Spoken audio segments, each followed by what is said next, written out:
From TAGTV in Canada, the United States, and Europe, welcome to Panorama. I'm your hostess, Ghada Hamadani. Over the last 2 centuries, about 90% of the world's millionaires have been created by investing in real estate. For the average investor, real estate offers the best way to develop significant wealth.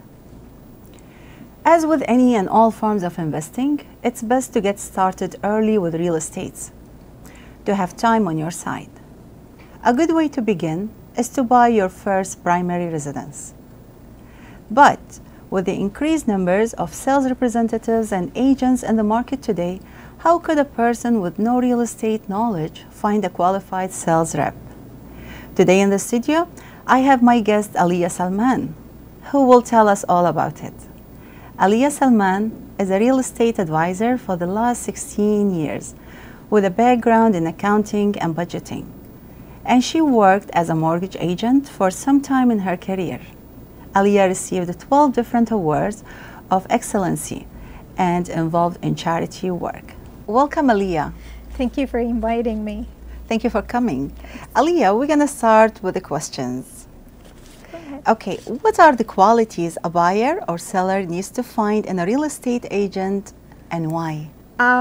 Actually, every family situation is very different. My suggestion is first thing to book an appointment with real estate agents. If they have a family member or a friend that already worked with an agent and they were happy with their experience, maybe they get a referral, call them, book an appointment, sit with them, talk to them, interview them, and talk about their expertise and which location they are working. You know, if you're buying in Mississauga, so you would rather someone who has experience in selling and buying in Mississauga. And it's really depending, and just a very important thing that they never forget is do not work with an agent that is already just thinking of buying or selling your property. That's all. Because if you're a buyer, they just want to buy a house for you, or if you're a seller, they just want to sell your house. Just talk to them and see if it's the right person for you, if it's meeting and fulfill all your requirement and all your list. Just interview them and see if it's the right person for them. Ask them how many sales they have done, and you know, which location they are working mostly. Because I have seen so many sellers, they give for example, they have a friend of friend and they have, you know, stock with them, and because, you know, they don't want to say anything, so they sell their property, but they were not in, for example, working in Mississauga, they were working Newmarket or Aurora or somewhere else, and when I saw what they sold is less than what it's supposed to be. So it's really important that you are very comfortable with them and make sure that they are the right person for you. And just there are a lot of agents that are really good there. Just they are looking for, they're very honest. They are looking for your trust and, you know, looking for have a long relationship. That's very important. And if it's not just selling your house or buying a property for you, that's very important. So it's depending on what you want to do. If it's the investor or buyer or seller, just see the person that you're working with, the agent that you're working with, is the right person. Okay, the questions actually, it's like now you said, you know, we can ask them how many properties they sold or they bought, you know, it's like, so what other question we can ask, and how do we weigh the questions, you know, it's like, you know, when they answer questions, how do we weigh that? So for example, it's really depending on person to person. So if imagine that you're a buyer. So, and depending on your budget and your situation and your family, talk to them and see what their response is.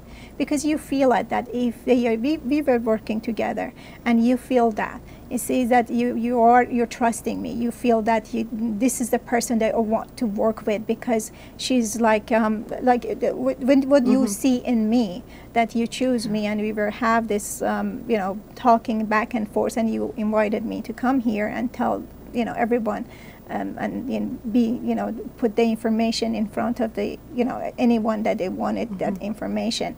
So it's really, you have to see that person that you're working with, you're comfortable with, and he's or she's an expertise in it. And just ask how many properties you have sold in that neighborhood, or how many, if you're working with newcomers, or mostly working with newcomers, if you're giving you the right information, if it's the information is enough for you, because there are a lot of people out there, families out there, meeting them, they, you know, when I'm talking to them and they have a different experience with different real estate agents, that they were not happy, and when I asked them, did they do a presentation for you, and they said no. Did they inform you this, what steps that you have to take to get to, from start that you want, what steps that you have to take to get into buying, and then when you bought it, even after you purchase the property, do you have the relationship with that agent? And they say no. So it's just you know, you have to ask the question and see if you're an informative buyer, or if you are happy with the answers you get. So it's really important to see what information that agent will provide you. Okay. Actually, you know, it's like we talk about wealth, so everybody's willing to have, you know, it's like to become wealthy, and the way is to invest in real estate. But, you know, it's like for, let's say, for the newcomers, or for somebody's, you know, it's like in different fields and suddenly decided to invest in, you know, it's like, what do they do? It's like, you know, what are the ways to hustle in real estate? Again, I cannot tell you generally. Again, it would be a buyer or a first-time buyer who has a house already, and they have some save up and they wanted to do something with it. So I have to sit with them and do the numbers and see what it would be best for them. If they are like, it's really depending on the family situation, how much money they have saved up and how much money they want to put into their investment. And the investment are different. It's residential, commercial. There are different kind of investment, even pre-construction, condominiums. Like there are a lot of stuff out there, and depending on the family and family situation, depending on the investor, how much he wants to put, the budget, also the situation. Sometimes they want to, for example, open a store. So I have to see what kind of background they have, what kind of experience they have. And I always suggest, if you want, for example, to open a restaurant, go and work in a restaurant and see what kind of job, you know, what kind of challenges are involved that you have to go through. So just have that experience and see if the person you wanted to have the restaurant, if you are that person. So it's really depending on the investor himself or herself, and the budget, that the money that they want to put in. So my suggestion would be to book an appointment and sit with an agent, then talk about how much money they have, then a good agent, so they know, they do the numbers, and they will tell him or her what would be the best for that person. So it's really depending on investors and their budget and their situations. I see. Okay, then, you know, it's like, when is the best time to buy or sell? When should, you know, it's like a regular person, you know, it's like decide, okay, I want to sell my house or I want to buy. So what do you suggest? Again, it depending on what plans they have in the future. If you are a first-time buyer, you're on rental and you want to purchase a house, say you want to stay there for 5-10 years. As long as your financing meet and you are okay financially, my suggestion can be anytime. Okay, so I cannot tell you, okay, go in the winter time you buy it, or this year buy it, or next year buy it. It's really depending on your financial, on your situation, on the plans you have for the future. So if you're a seller, the same thing, maybe you want to downsize. Maybe you wanted to go bigger house, and maybe you're an investor, you want to, you know, buy more houses. It's really depending on that family, on that investors, if it's a first-time buyer or they are new immigrants, and it's really depends on many factors. So my suggestion again will be book an appointment with that person and sit on one-on-one, because my background is not just real estate. My background is accounting, budgeting, and financial advising. How that, you know, it's like how that helps, you know. It's the biggest after your health. is the biggest, is the largest investment that you have is you know, your financial. You know, whatever you want to go through your life is your financing. So my suggestion, even you don't have plan to purchase the house, I would suggest to sit with someone who has the experience. Maybe it's the financial advisor, or if they can call me and book an appointment, I can sit with them. I go through their financing and see how much they saved up. I can even budget them to reach their plans. So tell me that what plans they have in the future, and then I can budget them and can put them into a financing plan, and then I can tell them what to do each 6 months, every 3 months, depending if they are buying right away, then I will take care of them and I do a presentation for them, and they will be a very informative buyers. They will be very happy and very informative sellers or investor before to do anything else. For example, if it's a buyer, they're different presentation. If it's a seller, it's a different presentation. If it's an investor, and again, investors are categorized into different you know, fields. If they commercial, if they're pre-construction, if they're good, really good in renovation, so they wanted to renovate and sell their property. So it's really best would be book an appointment, sit with that person, and get as much of information that required. I'll give them different options, and then they will go to the path that it would work for them or their families. Okay, great. So what are the pros and cons of a live and rent approach? It's a numbers that I have to go to Blackboard, and I put the numbers and ask the person how much you're paying right now as a rent. Of course, like you're paying rent if you have the money, if you have some save up, and you can start with something that would be best, because your rent goes down the drain. As versus that you're paying interest to the bank. With the low interest that we have right now, it's 3.5, depending on, you know, fix, or you're fixing your loan or your variable. There are different interests, and then it will be, you know, just the interest that they're paying to the bank that goes down the drain. Their property appreciated each year, so that goes in there too, and I think it would compensate for that interest. So it would be best to buy, but again, I have to sit with that person. Maybe they do not have enough money. So then I can budget them, tell them in 6 months, in 12 months, in 2 years or 3 years. It depends on the situation and their budget. Then I can budget their plan and make their plan and dream comes true. So that's really, really, there are a lot of numbers that you cannot explain it in 20 minutes, in 10 minutes. So I really have to do, sit with them, see their financing, their numbers, and I put everything in the chart, and I explain everything, and you know, show them the way. But this way, I don't think it will be like a very short and general answer. That's all. Mm-hmm. And for the newcomers, you know, it's like buying a house or getting, you know, it's like themselves, you know, it's like set themselves to buy houses, and you know, it's like as if they are getting out of their comfort zone, because you know, it's like they don't know. It's like they have the money. Should we spend it here? Should we, it's like, keep it with us? So do you have any suggestions? Do you have any, have you worked with yeah, I've been working with a lot of newcomers. Actually, I've been working, so even I had just sold a house to one of my clients. He's very nice. I've been talking back and forth with him like last 3 years, and he just bought today. Not today, like this year. So congratulations. So, yeah, this year. But even he purchased one for investment and one for, you know, living there and everything. So it's newcomers, depending on the money they have, again, the budget they have, and if they have a job right here or they do not have a job. And it's really, you have to talk to them and see what would be their comfort zone. So if it's they are comfortable living and they're purchasing a house, and you know, it would be best to purchase a house. But again, in mortgage wise, they're a different story, because if they are living in Canada, they just got into Canada and they wanted to purchase a house. If they have, some of my clients, they have cash and they buy the house cash. They don't believe in borrowing. But there are some newcomers that they like to borrow money, but my suggestion is the rent for 6 months, for 7 months, so they get a better rate. Mm-hmm.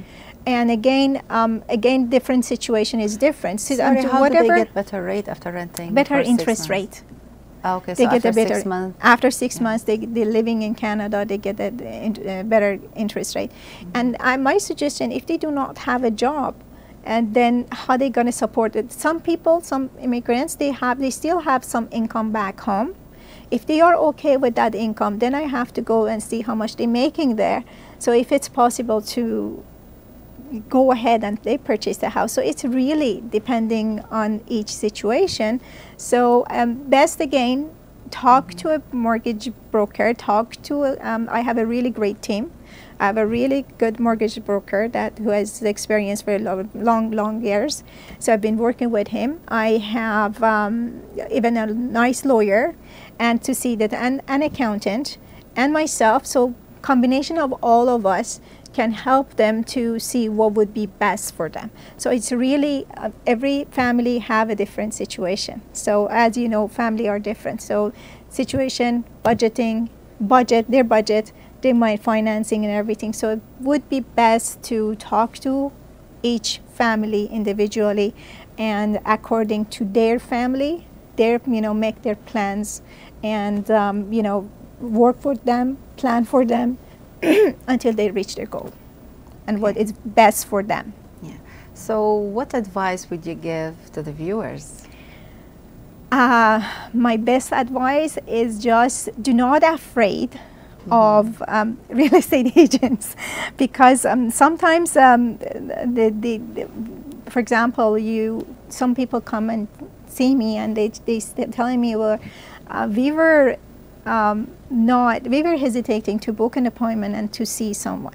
And when I had the appointment, after what they went through with different experience they had, they are afraid of real estate agents sometimes, and they are afraid of opening their financing situation, because the financial situation in each family is just kind of a secret that they do not want it to reveal it to anyone else.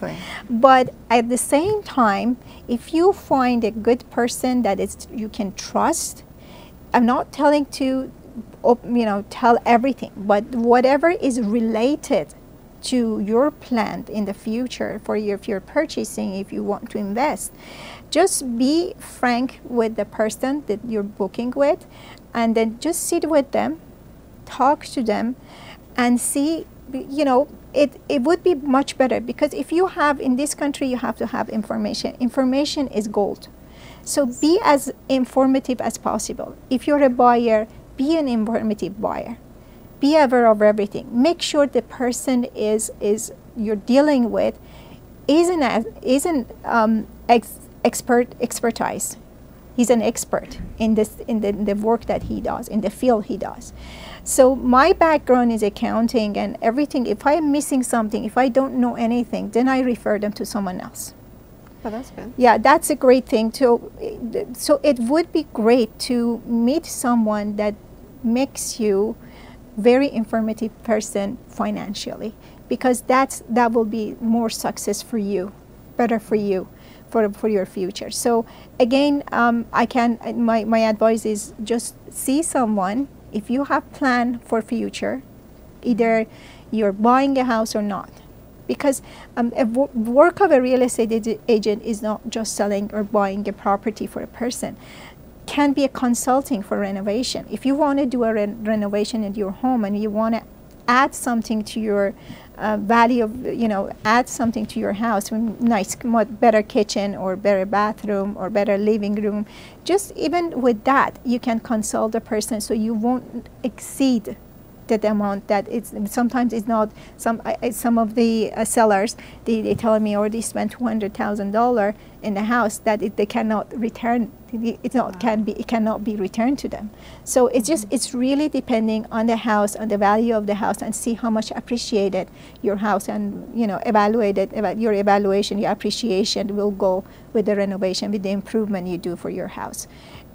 So it can be financing. So a real estate agent, if they don't know, they can guide you to someone that help you with that.